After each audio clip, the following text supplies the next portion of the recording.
Amados irmãos, amadas irmãs, a paz do Senhor Jesus Cristo. Hoje, dia 4 de janeiro de 2026, primeiro domingo do mês, primeiro domingo do ano. Sendo assim, iremos realizar a ceia do Senhor. O Senhor convidando você a participar conosco, separe seu pedacinho de pão, sua taçazinha de suco de uva e venha participar com a gente. Amém? Vamos estar orando. Senhor Deus, Pai eterno, coloca a minha, Jandira, esse e essa que está assistindo, ouvindo em Tua presença. Senhor, leva cativo nossos pensamentos de obediência a Ti, para que a gente não venha dispersar e para que a gente possa absorver o que o Senhor tem para nós. Na autoridade que nos desce dos altos céus, faça cair por terra toda e qualquer tentativa dos homens e das trevas de atrapalhar a realização deste culto, a transmissão deste culto, e desse culto chegar em quem o Senhor quer que chegue. O Senhor tem a primazia, Senhor. A Ti a honra, a glória e o louvor, agora e para todos sempre. Amém, Senhor. Eu marquei um encontro com Deus neste santo lugar de oração. Teu amor é real, Tua paz gozarei.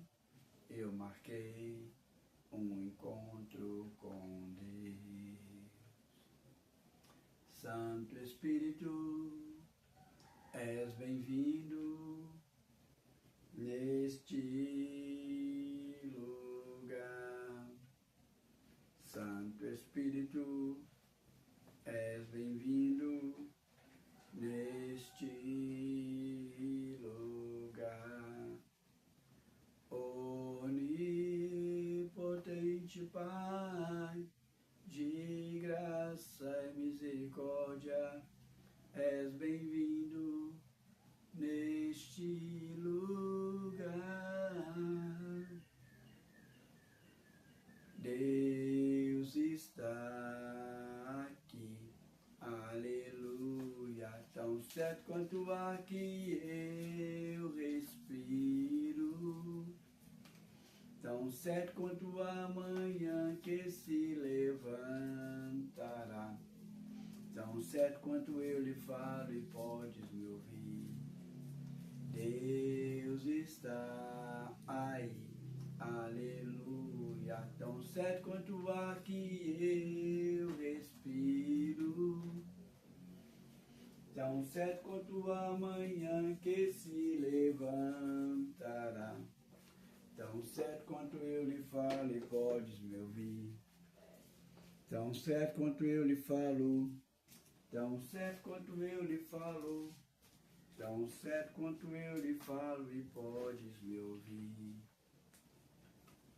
Nós iremos agora estar fazendo a nossa petição. Faça a tua petição em pensamento, que o Senhor contempla. Deus e Pai, coloca, ó Pai, a petição que está sendo formulada por esse, por essa que está assistindo, ouvindo agora, ó Pai. Coloca as petições que estão aqui nessa minha mão direita. Coloca cada petição que está aqui nessa caixinha que não foi respondida ainda, Deus. E eu lhe peço, ó Pai, opera, age, Senhor, segundo o teu querer, segundo a tua vontade, Senhor, em nome de Jesus. Amém.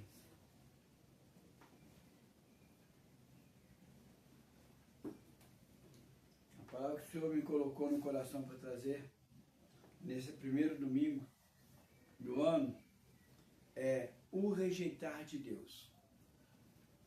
Quando Deus rejeita uma sua oração, quando Deus rejeita algo que você consagra, quando Deus rejeita algo que você faz, e quando rejeita a pessoa. Eu falo aqui, ó, o rejeitar de Deus não significa que ele deixou de amar, de maneira alguma. E o rejeitar de Deus é para disciplinar. Quando Deus te nega algo, quando Ele rejeita algo para você, é para o seu próprio bem. É o sinal de que Ele te ama. Ele está querendo disciplinar. Ele não quer te dar porque de repente não vai ser bom para você. Não vai ser bom para a sua formação, para o seu crescimento. E Ele disciplina. O primeiro deles aqui que a gente pode citar aqui é em Gênesis capítulo 3. As pessoas veem aqui Deus aqui mal. Deus aqui como alguém que está punindo com simples desejo de vingança. Mas não é. Gênesis capítulo 3, versículo 24. Diz o seguinte: uma rejeição de Deus a Adão e a Eva. 24 diz assim: e expulsou o homem e a mulher junto, colocou querubins ao oriente do jardim do Éden, e o refugiu de uma espada que se movia para guardar o caminho da árvore da vida. O Senhor rejeitou Adão e Eva, que desobedeceram uma ordem do Senhor. Se eu for olhar grosso modo, parece que Deus estava punindo, mas não, Deus estava protegendo. Se o homem e a mulher comesse a árvore da vida eterna, na condição pecaminosa, eles iriam viver eternamente sem Deus. Aí seria terrível. Mas para que o homem não ficasse perdido, para que não viesse a condenação eternamente sobre o homem, Deus rejeitou o homem, expulsou o homem e criou um plano para resgatar o homem novamente, o ser humano. E esse plano estava em Jesus. O primeiro homem, Adão, pecou. O segundo homem, Jesus, trouxe o conserto. Mas para que o conserto acontecesse, o Senhor teve que expulsar, teve que rejeitar Adão e Eva. Uma outra rejeição que tem aqui é Esaú, o irmão gêmeo de Jacó. Malaquias, o último livro da Bíblia, do Velho Testamento. Malaquias.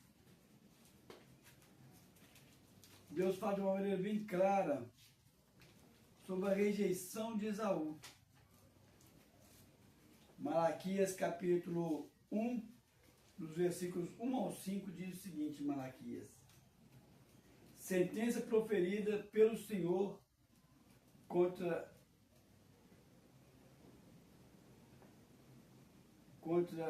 Israel por intermédio de Malaquias. Eu vos tenho amado, diz o Senhor, mas vós dizeis, em que nos tem amado?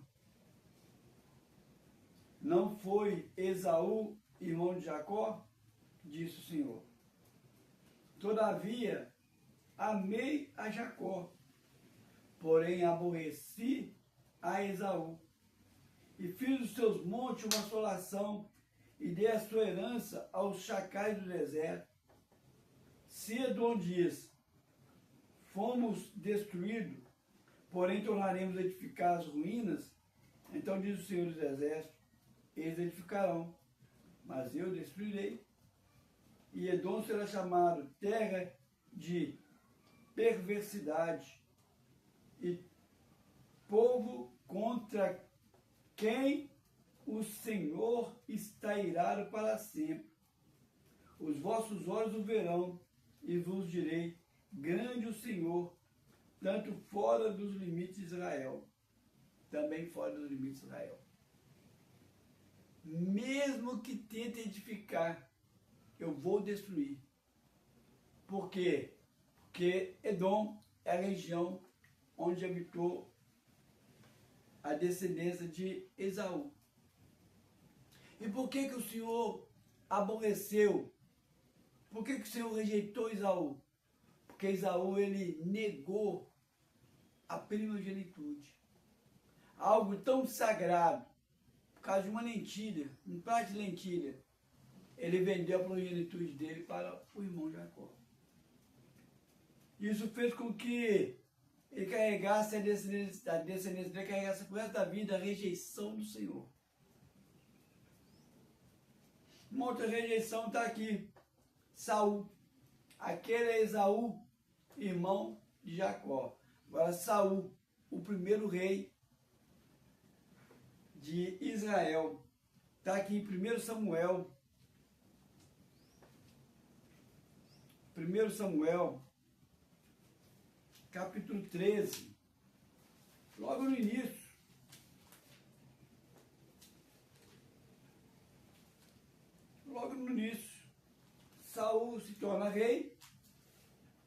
seguidamente ele faz bobagem. 1 Samuel capítulo 13, versículo 8 a 14, diz o seguinte: esperou Esaú 7 dias, segundo o prazo determinado, segundo o prazo determinado por Samuel. Não vindo, porém, Samuel a Gilgal, o povo foi se espalhando dali. Então disse Saul: trazei-me aqui o holocausto e a oferta pacífica, e oferecer o holocausto. Mal acabara ele de oferecer o holocausto, eis que chegara Samuel. Saul lhe foi ao encontro para saudar. Samuel perguntou: o que fizeste? Respondeu Saul: vendo que o povo se ia espalhando daqui, e que tu não vinhas nos dias aprazados, e que os filisteus já se tinham juntado em Micmas, eu disse comigo: agora descerão os filisteus contra mim em Gilgal, e ainda não obtive a benevolência do Senhor, e forçado pelas circunstâncias, ofereceu o holocausto. Então disse Samuel a Saul: procedesse neciamente em não guardar o mandamento que o Senhor teu Deus te ordenou, pois teria agora o Senhor confirmado o teu reino sobre Israel para sempre. Já agora não subsistirá o teu reino. O Senhor buscou para si um homem que lhe agrada, e já lhe ordenou que seja príncipe sobre o seu povo, porquanto não guardastes o que o Senhor te ordenou. Da mesma forma que Adão e Eva não obedeceu o Senhor, não obedeceu uma ordem do Senhor, ele é que não obedeceu. E ele aqui procura arrumar satisfação, da mesma forma que Adão procurou arrumar uma satisfação, Eva procurou arrumar uma satisfação. Não assumiu o erro, passou para frente. Adão falou: é a mulher que tu me deste. Eva falou: culpado é a serpente. Aqui, Saul falou que culpado era a circunstância, que o forçou. Ele tinha fechado com o profeta que naquele dia, o dia não tinha se findado. E para nós, o dia finda é meia-noite. Para os judeus, o dia findava, era 6 da tarde. Era só esperar até às 6. Mas não. Ele disse que foi forçado pela circunstância. Todas as pessoas, quando quer pecar, quando quer errar, quando quer desobedecer, eles usam esse argumento: eu fui forçado a desobedecer. Mas é uma questão de escolha. Quer dizer, Saul continuou reinando? Continuou. Só que não iria ficar para sempre a descendência dele. O que significa? Que o filho dele, que também era guerreiro, Jonatas, não iria assumir depois que o pai morresse. Nem o filho de Jonatas, o filho do filho do filho. Significa que o nome de Esaú iria ficar apagado, porque não ia ter herdade para frente. Por um simples fato que ele desobedeceu. Mas aí o que ele faz aqui no capítulo 15?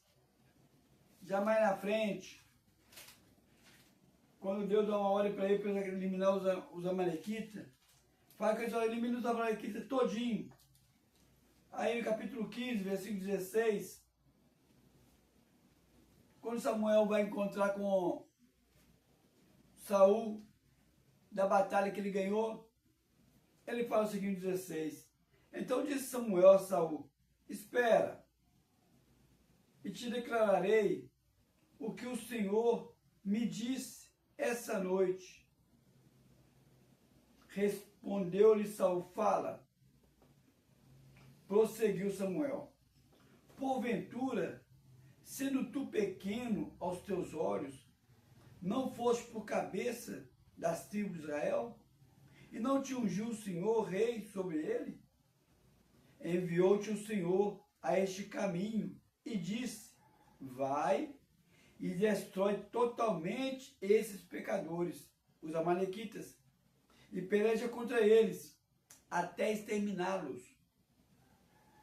Porque, pois, não atendeste à voz do Senhor, mas te lançasse aos despojos e fizesse o que era mal aos olhos do Senhor? Ao invés dele reconhecer o erro, que ele fala. Então disse Saul a Samuel, pelo contrário, dei ouvir a voz do Senhor e segui o caminho pelo qual o Senhor me enviou e trouxe a Agag, rei dos Amalequitas. E os Amalequitas os destruí totalmente. Era para destruir todo mundo, ele reservou o rei de Agag. Ele reservou o rei de Agag esperando conseguir uma barganha, alguma coisa, através desse rei. Que esse rei falasse alguma coisa, desse algum favor para ele. Mas falou que não, protegia, mas em tudo. Só salvou o rei. Mas o povo, quer dizer, não sou eu não, o povo tomou do despojo ovelhas e boi, o melhor do designado à destruição, para oferecer ao Senhor teu Deus em holocausto. Ele mesmo fala, o melhor que estava designado à destruição, que o Senhor mandou destruir tudo, o povo separou o melhor. Não é eu não, é o povo. Mas se estava destinado à destruição, por que vai separar alguma coisa? Não é porque separaram para Deus, separaram para eles. Aí, no 22, Samuel fala, porém Samuel disse, tem porventura o Senhor tanto prazer em holocausto e sacrifício, quando em que se obedece a tua palavra? Eis que obedecer é melhor que o sacrifício, e o atender melhor do que a gordura de carneiros, porque a rebelião é como o pecado de feitiçaria, e a obstinação é como idolatria e culto a ídolos do lar. Visto que rejeitaste a palavra do Senhor, ele também te rejeitou a ti, para que não sejas reis. Então disse Saul a Samuel, pequei, pois, transgredi o mandamento do Senhor e as palavras, porque temi o povo e dei ouvidos à sua voz. Quando a sentença foi pronunciada, aí ele fala, pequei, me perdoa. Agora, pois, te rogo, perdoa o meu pecado e volta comigo, para que adore ao Senhor. Porém Samuel disse a Saul, não tornarei contigo, visto que rejeitaste a palavra do Senhor. Já ele te rejeitou a ti, para que não sejas rei sobre Israel. Virando-se Saul para se ir, Saul o segurou pela orla da manta, e essa se rasgou. Era algo sagrado, ninguém podia tocar na manta do sacerdote. Então Samuel lhe disse, o Senhor rasgou hoje de ti o reino de Israel e o deu ao teu próximo, que é melhor do que tu. Olha para vocês verem, erro após erro. Errou da outra vez em apresentar um sacrifício, sendo que isso é coisa que o rei não podia fazer. Quem fazia era só o sumo sacerdote. Errou dessa vez em separar o rei e separar o melhor da carne dos gados. E pecou mais ainda ao rasgar a orla da roupa de Samuel. Mas o interessante é que no capítulo 16, versículo 1, o Senhor disse para Samuel o seguinte assim, disse o Senhor a Samuel, até quando terás pena de Saul, havendo eu o rejeitado, para que não reine sobre nós, sobre Israel?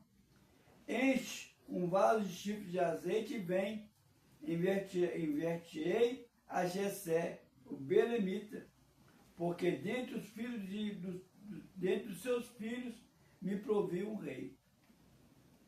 Ao invés de procurar o mais forte, o filho mais velho, não, o Senhor escolheu o mais novo. Até esse mais novo chegasse numa idade para reinar, de guerrear, ia demorar. E o interessante é que o Senhor usou o próprio Davi para acompanhar o rei, para aprender a reinar junto com Davi, com Saul. Mas o mais importante aqui é que o Senhor falou para Samuel assim, por que continua tendo dó dele? Eu o rejeitei. O Senhor aqui mostra para a gente uma lição. Cuidado em você ficar insistindo com algo que eu já rejeitei.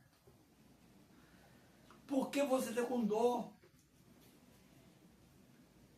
Você tem certeza de que Deus rejeitou? Para que você continua insistindo? Deus ainda chama a atenção de Samuel. Deus repreende Samuel, porque Samuel estava sendo ainda muito amoroso. A palavra de Deus diz que foi a última vez que Saul viu Samuel. Samuel morreu. Depois, Saul morre. Será que o mal perdurou porque Samuel ficava intercedendo por Saul? Saul reinou por um bom tempo. Davi cresceu e assumiu. Mas será que Davi não poderia assumir mais novo e mais jovem? Demorou-se tanto tempo porque Samuel continuava intercedendo por Saul. Samuel fala para Saul que claro aqui para Samuel, Deus fala com Samuel, porque persiste. Nunca mais Davi viu Samuel. Samuel viu Saul. Mas isso não impede de Samuel continuar orando por Saul. Tanto é que não viu mais, mas o Senhor falou até quando vai ficar tendo dó dele. Mesmo não vendo, mostra aqui que Samuel tinha uma estima muito grande por Saul. Mas não importa se Samuel acolheu Saul, nem que seja nas orações, o que importa aqui é que Deus rejeitou Saul. Da mesma forma que rejeitou Esaú, ele rejeitou Saul. Agora, uma rejeição de uma intercessão, Jeremias 14. Jeremias não orou por si, não. Jeremias não pediu para si, não. Jeremias pediu para o povo. Intercedendo. E a palavra de Deus manda a gente interceder, intercede. Procurei alguém que estivesse na brecha da oração. Mas tem que tomar cuidado em que você intercede. Você não pode interceder contra a vontade do Senhor. Por 3 vezes, Jeremias orou pelo povo. Aqui que Deus fala na terceira vez, 14, versículo 19. Você pode voltar lá ver os outros, mas eu vou direto no último, na última rejeição. 14, 19 diz o seguinte: acaso já de tudo o rejeitastes a Jacó? A Judá? Ou aborrecesse a tua alma a Sião? Porque não feristes, porque nos feristes, e não há cura para nós. Guardávamos a paz, e nada há de bom. O tempo de cura, e eis que terror. Só esperando a vontade de Deus, Deus só mandando coisa ruim. Conhecemos, ó Senhor, a nossa iniquidade e a iniquidade de nossos pais, porque temos pecado contra ti. Não nos rejeite por amor do teu nome. Não cubras de opróbrio o trono da tua glória. Lembra-te e não anula a tua aliança conosco. Acaso haverá entre os ídolos dos gentios algum que faça chover? Ou pode os céus de si mesmo dar a chuva? Não és tu somente, ó Senhor, nosso Deus, que o fizestes isso? Portanto, em ti esperamos, pois tu fazes todas essas coisas. Disse-me o Senhor, porém, o Senhor, ainda que Moisés e Samuel se pusessem diante de mim, meu coração não se inclinaria para este povo, lançarias de mim. E saiu. A palavra de Deus diz aqui que, mais na frente, ela começa a dizer, olha, eu salvaria apenas Samuel e Moisés, mas esse povo eu não salvaria. Jeremias usou palavras bonitas, eloquentes, lembrou do que Deus fez e tudo para Deus, o Senhor, poupar o mal que ia trazer, fazendo com que o povo fosse preso cativo por Nabucodonosor. Deus falou assim, de maneira nenhuma, eu vou voltar atrás. Mesmo que Samuel e mesmo que Moisés estivesse no meio, eu não mudaria. Uma rejeição à oração intercessora de Jeremias, mostrando cuidado com o que você ora. Cuidado que você tem que orar a vontade de Deus e não a sua vontade. Uma rejeição a um pedido pessoal. Jeremias orou intercedendo pelo povo. Agora aqui, Deuteronômio, capítulo 3. Deuteronômio, capítulo 3.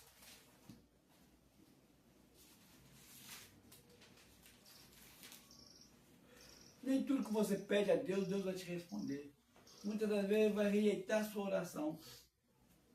Deuteronômio, capítulo 3, versículo 23, diz o seguinte: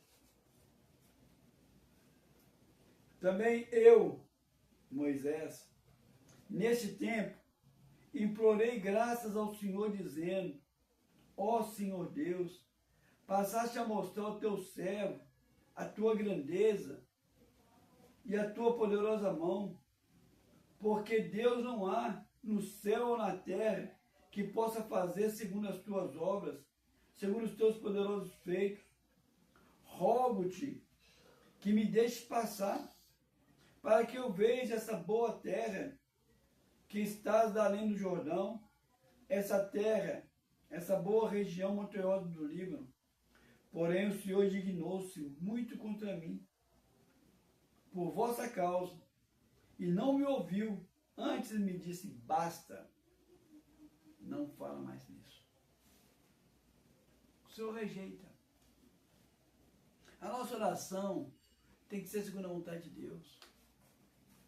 Jesus estava ali no Calvário, ele falou, Senhor, se possível, afasta de mim esse cálice, mas para aí, Senhor, antes de qualquer coisa, seja feita tua vontade. Mas nós não, temos a mania de querer insistir. Aqui não é uma intercessão por alguém, aqui é um pedido pessoal. Ô Senhor, me dá essa bênção. Quantas e quantas bênçãos eu e minha esposa não recebemos? E a gente vai perguntar a Deus, Deus fala assim, é por causa daquilo. Não farei. Eu ia fazer, não vou fazer. E se o Senhor determina que não vai fazer, ele pode voltar atrás? Pode. Mas se ele não quiser, não fará. E para Moisés, ele falou assim, basta, não fala mais nisso. Moisés usou palavras bonitas, igual Jeremias usou, tentando comover o coração do Senhor. Mas o Senhor não é sentimentalista. O Senhor é Deus. Uma outra oração também que foi rejeitada está aqui em 2 Coríntios. 2 Coríntios.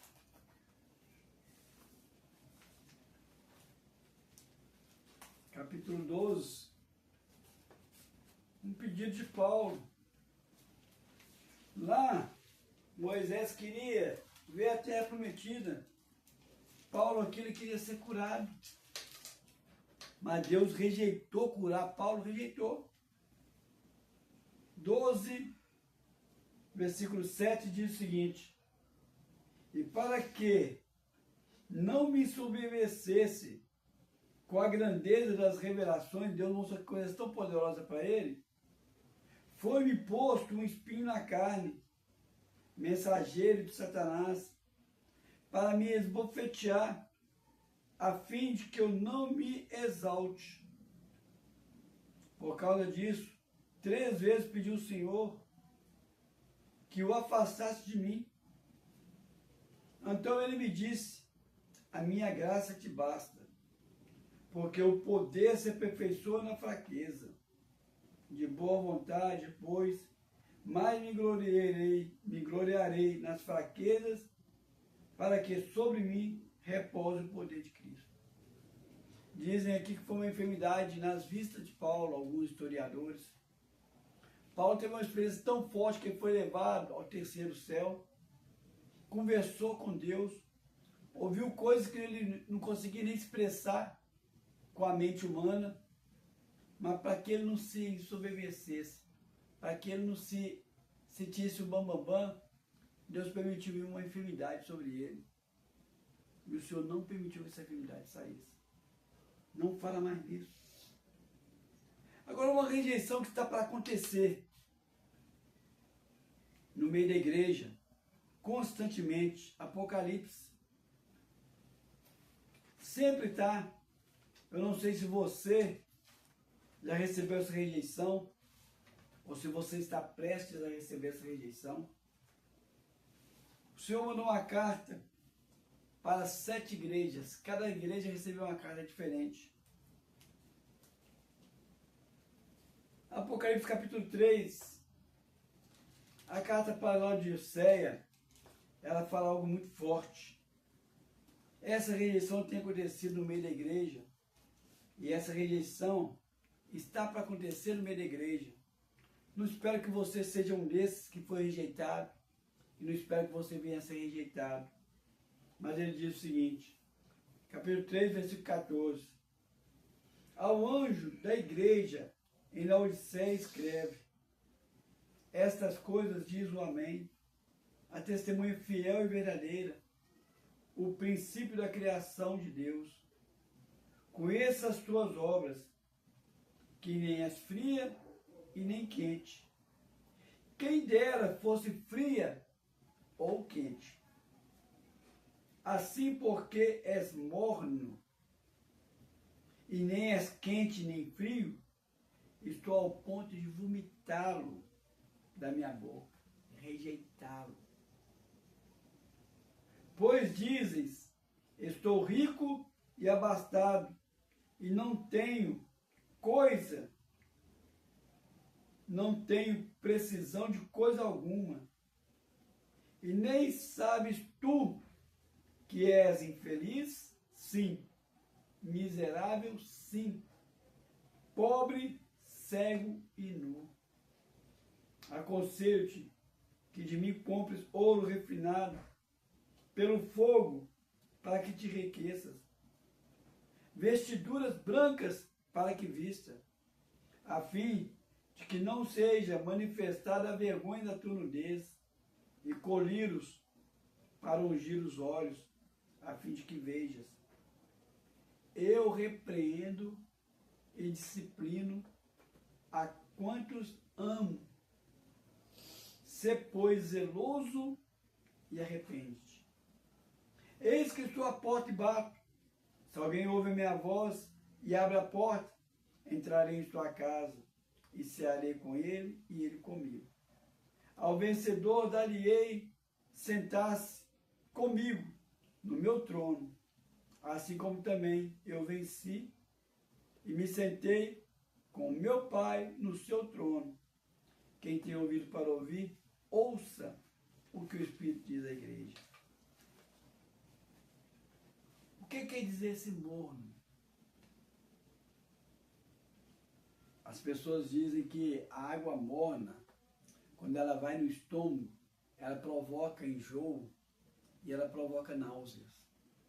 E as pessoas chegam até a vomitar. A água morna, ela não encontra um terreno apropriado no estômago. O que significa ser frio ou ser morno? Ou ser frio ou ser quente? Em Apocalipse diz que aquele que se limpa-se mais. E aquele que se suja-se mais. O que vai sujar vai viver eternamente sem Deus. O que vai se limpar vai viver eternamente com Deus. Ou é ou não é. Ou você tem amor a Deus e serve a Deus, ou você não ama a Deus e não serve a Deus. As pessoas ficam abismadas como que no meio da sociedade tem pessoas que falam coisas terríveis contra Deus. Por quê, gente? Fica com raiva. Você não ama Deus, você não conhece Deus, deixa ele falar blasfema dele, ele não conhece, ele não reconhece, não sabe. O que vai entristecer a Deus é um servo dele, falar bobagem contra ele, falar blasfema contra ele. Por pior que seja, o pessoal fala, mas que blasfema lá no carnaval, fizeram aquilo. Mas, gente, o povo está pulando carnaval, está pulando para o diabo. Vai fazer as festas sim contra Deus. Uma pessoa ateu fala coisas terríveis. Ué, nas redes sociais recentemente agora, famosos falaram, eu prefiro ir para o inferno do que ir para o céu e encontrar com o fulano de tal lá. Gente, eles têm essa consciência. Eles querem ir para o inferno. A única pessoa que vai convencer eles do pecado, da justiça e do juízo é o Espírito Santo. Então, por que você está assim escandalizado com essas pessoas falando isso? Escandalizado fica se você vê um servo de Deus falando isso. Mas alguém que não conhece Deus, alguém que odeia Deus, alguém que não quer falar de Jesus, que nem aceita o nome de Jesus, vai falar mal de Jesus. Os muçulmanos têm uns radicais que chegam a exterminar pessoas que falam mal de Maomé. Gente, o livre-arbítrio. Se eu não conheço Maomé, se eu não creio em Maomé, eu não posso ter devoção a Maomé. Aí eles falam assim, você não tem devoção a Maomé, mas também vocês não podem degredir a imagem de Maomé. Mas se a pessoa é contra o princípio, se a pessoa não gosta do nome de Jesus, da doutrina cristã, eu não vou falar bem do Evangelho.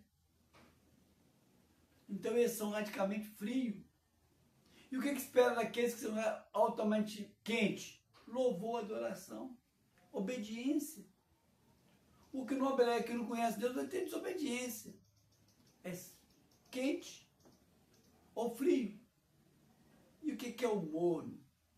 É aquela pessoa que é serva de Deus.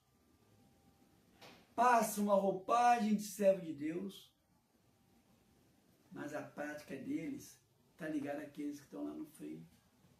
No fundo, está querendo fazer o que? Enganar a Deus. E como aquela pessoa está pode enganar a Deus, Jesus olha para aquela pessoa com tanto nojo, porque ele é a própria ciência, o Senhor é a própria sabedoria, a obra querendo enganar o Criador, que ele falou, eu estou ao ponto de vomitá-los. Você está me trazendo indignação porque você está querendo me tratar como bobo.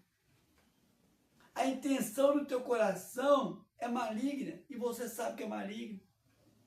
E você quer esconder essa intenção do seu coração com uma roupagem de santidade. Você não é quente nem é frio, é morno. E está cheio de gente assim na igreja. Tem muitas pessoas que se desviaram por causa disso. Porque agiram com moralidade e estão agindo. Já estão afastados do Senhor há muito tempo. Por quê? Porque estão enganando a si próprios. É um momento de reconciliação. Ora após mim dizendo, reconcilie com o Senhor, fala juntamente comigo. Senhor, eu reconheço que muitas vezes contemplei as circunstâncias, contemplei os meus pecados, contemplei os pecados do meu irmão, não entendi os teus propósitos e por isso afastei de ti. Peço perdão, peço que o Senhor me ajude a voltar a ter comunhão com meus irmãos e que o Senhor volte a ter comunhão comigo, em nome de Jesus. Amém? E me dirijo a você que nunca aceitou Jesus como Senhor Salvador, ou se o fez como uma pessoa morna, só na boca para fora.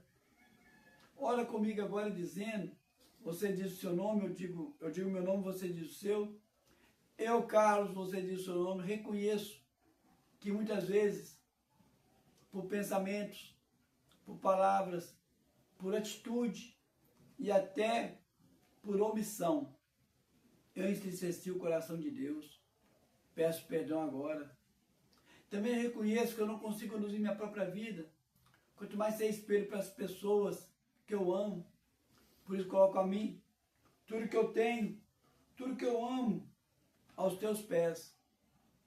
Seja feita tua vontade sobre nossa vida. A partir de agora, eu reconheço Jesus como meu único e suficiente Senhor e Salvador. Por isso eu peço, Senhor, escreva meu nome no livro da vida, em nome de Jesus. Amém? Vou orar por vocês agora. Deus e Pai, coloco esse e essa que aceitou o Senhor como Senhor e Salvador. Coloco esse e essa que voltou aos teus caminhos e tua presença. Que o Senhor possa fazer uma obra maravilhosa, Senhor. Opera na vida deles, ó Pai. Faça, ó Deus, obra maravilhosa com eles em nome de Jesus. Atua, age, ó Deus. E esses, ó Pai, que estão prestes, ó Deus, a afastar dos teus caminhos, faça o conserto, ó Deus. Porque eles não percebem, mas eles já estão desviados de Ti. Pai, faça a obra maravilhosa, ó Pai, em nome de Jesus. Amém? Vamos agora partir para a ceia do Senhor. No 1 Coríntios, capítulo 11.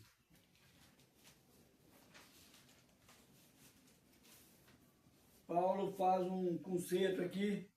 O povo estava agindo de uma maneira meio estranha quando reuniam para participar da ceia.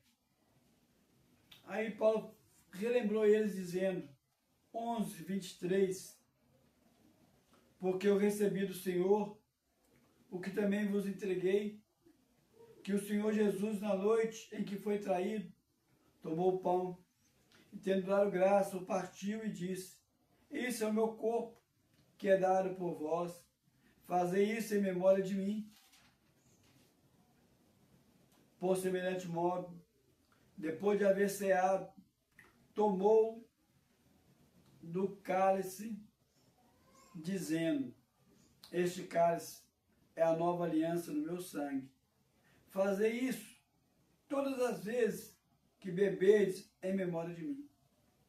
Porque todas as vezes que comerdes este pão e bebedes o cálice, anunciareis a morte do Senhor até que ele venha. Por isso, aquele que comer o pão ou beber o cálice do Senhor indignamente, será réu do corpo e do sangue do Senhor. Examina, pois, o homem a si mesmo, e assim coma do pão e beba do cálice. Pois quem come e bebe, sem discernir o corpo, come e bebe juízo para si.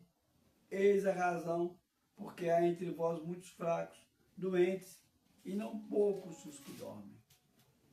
Muita lição a gente tira nesse momento em que Paulo faz uma reflexão sobre a ceia. A primeira aqui, porque eu recebi do Senhor o que também vos entreguei, que o Senhor Jesus, na noite em que foi traído, tomou o pão e tomou o cálice.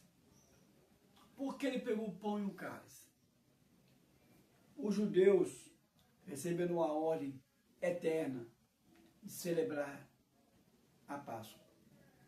A Páscoa era um símbolo para fazer o povo lembrar de que eles foram libertos da escravidão do Egito.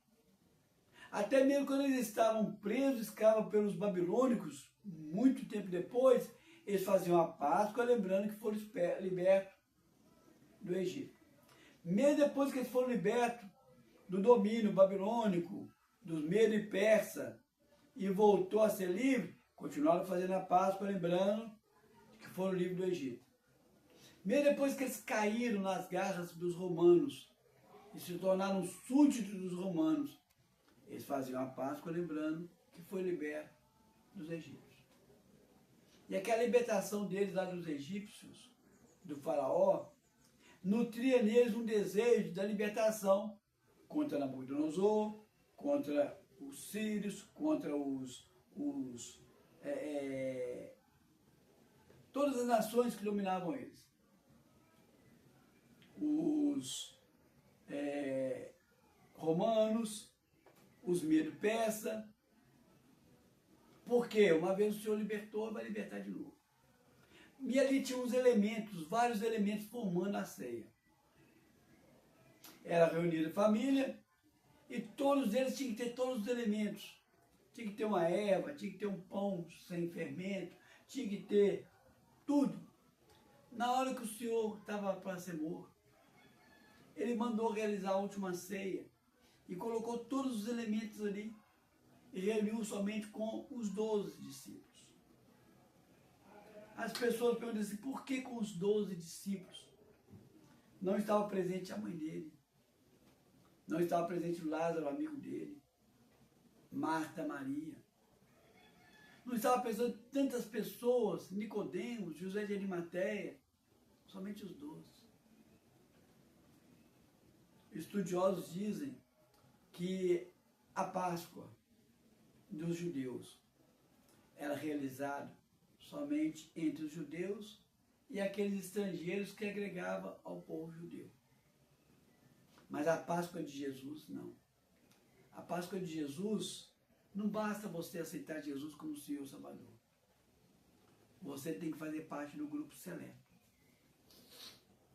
Por isso que não entrou Maria, por isso que não entrou Lázaro, por isso que não entrou Nicodemos, por isso que não entrou Marta e a irmã Maria, por isso que não entrou Zebedeu, o pai dos apóstolos. Por quê? Porque ao contrário da Páscoa dos judeus, que fazia lembrar lá na travessia do Mar Vermelho, em que todos aqueles que se rendiam ao judaísmo podiam participar, aqui não. Aqui não basta você aceitar Jesus como Senhor e Salvador. Você tem que fazer parte dos seletos. E alguns estudiosos falam que fazer parte dos seletos somente aqueles que se rendem à igreja. Uma coisa é você aceitar Jesus como Senhor e Salvador. Outra coisa é você entrar debaixo da autoridade da igreja. Deu para notar a diferença? Eu aceito Jesus como Senhor e Salvador, eu tenho uma comunhão com o Senhor pessoal. Mas Jesus disse que quando tiver 2 ou 3, no mínimo, reunidos em meu nome, ali estarei presente. Aqui está eu e minha esposa sozinhos, é 2.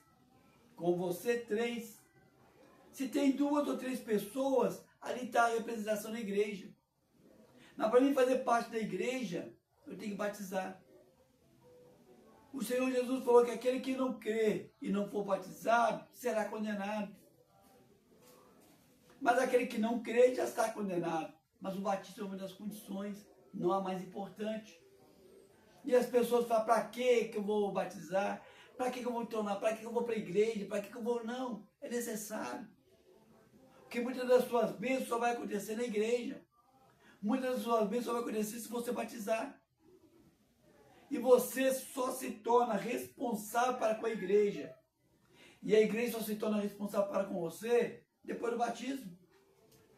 É algo que só aqueles que experimentaram que sabem. Então ele reuniu com um grupo fechado. E muitos estudiosos querem dizer que é no grupo fechado que você participa da ceia.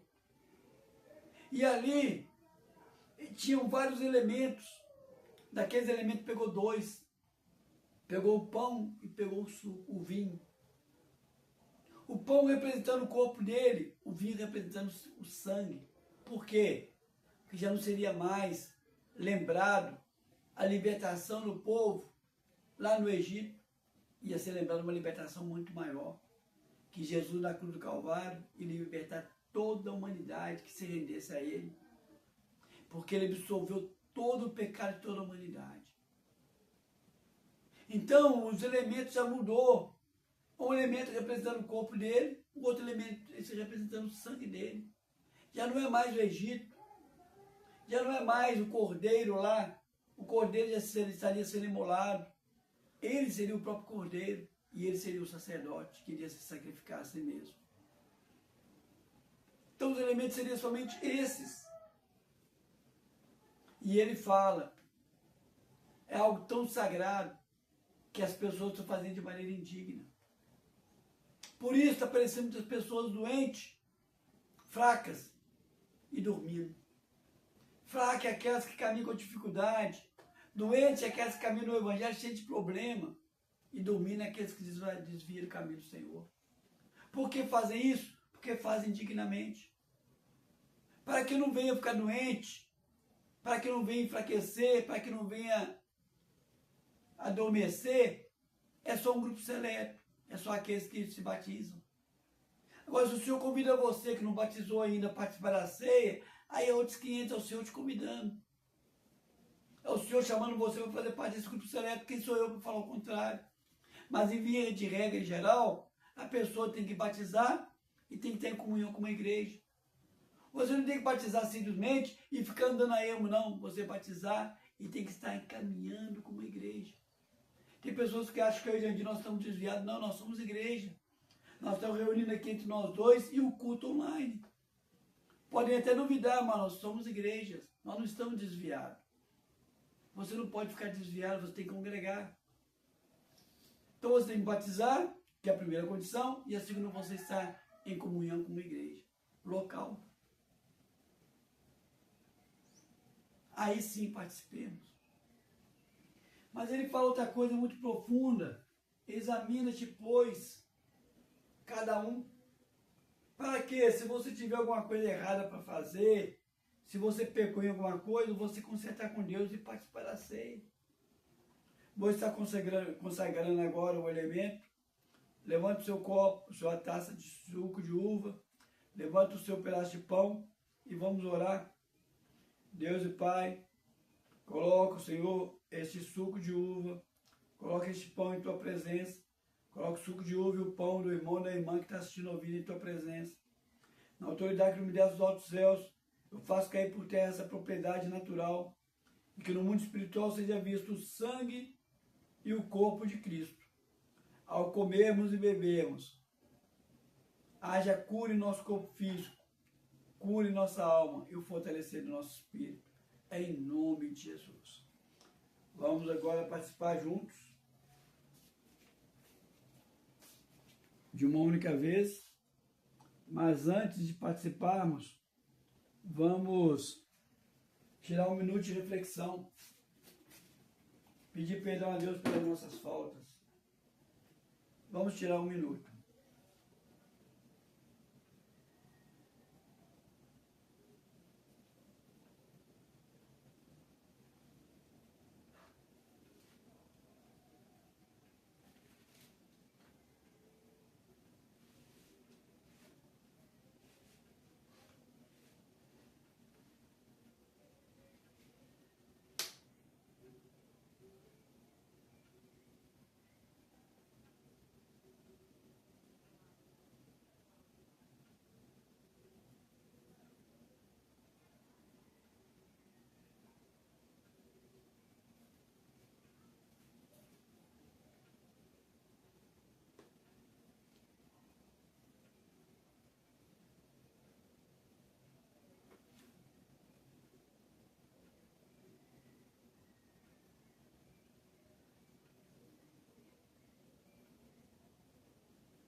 Amém?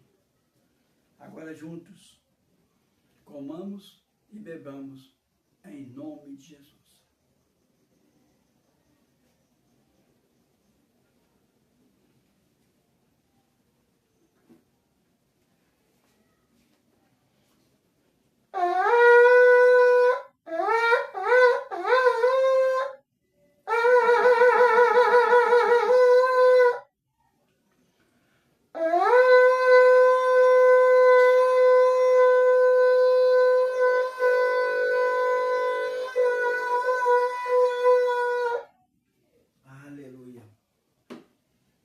A Ti, Senhor, toda a honra, toda a glória, todo louvor e toda a adoração. Santo, santo, santo Tu és, Senhor. Aleluia. Domingo que vem, o Senhor permitindo, estaremos aqui novamente. Se Ele não nos buscar individualmente ou como igreja no coletivo, vamos agora estar entregando as bênçãos apostólicas. Deus e Pai, sim, Senhor, coloca a mim, a Jandira, esse e essa em Tua presença. Senhor, na autoridade que Tu me deste dos altos céus, eu determino que tenhamos uma semana mais que abençoada.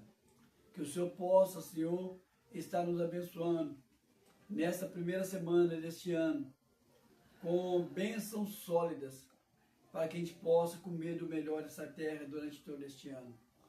Que essa bênção, ó Deus, ela seja não apenas para a semana, mas para todo este ano de 2026. Senhor, que este ano de 2026 seja para nós, para mim, para a Jandira, para essa que está assistindo e ouvindo, seja um marco referencial da intimidade para contigo, das bênçãos espirituais, das bênçãos de dons espirituais e das bênçãos de conquistas materiais. Tua palavra diz que o Senhor é dono do ouro e da prata, que nós comeríamos o melhor dessa terra, que este ano de 2026 seja assim um marco de um referencial, de um diferencial do Senhor sobre as nossas vidas. Senhor, que a intimidade para contigo seja maior, para que o ministério, o compromisso ministerial seja maior, o compromisso para com a tua igreja seja maior, mas também que as bênçãos do Senhor, reservadas a cada um, realmente venha concretizar. Que saiam essas bênçãos do terceiro céu, que ninguém, nada do segundo céu venha impedir, que elas possam se realizar no primeiro céu, para que a gente possa, aqui na terra, desfrutar das bênçãos celestiais. Como a tua palavra diz no Pai Nosso, venha a nós o vosso reino, em todos os sentidos, tanto na prosperidade financeira, como nas bênçãos ministeriais, como nas bênçãos de dons espirituais, mas acima de tudo, na intimidade para com o Senhor. Que não apenas essa semana seja uma semana de bênção, mas que este ano de 2026 seja uma bênção para mim, uma bênção para a Jandira, seja uma bênção para os entes queridos nossos, para os entes queridos de todos que estão assistindo e ouvindo. E seja uma bênção para quem está assistindo e ouvindo. Em nome de Jesus. Amém, amém e amém.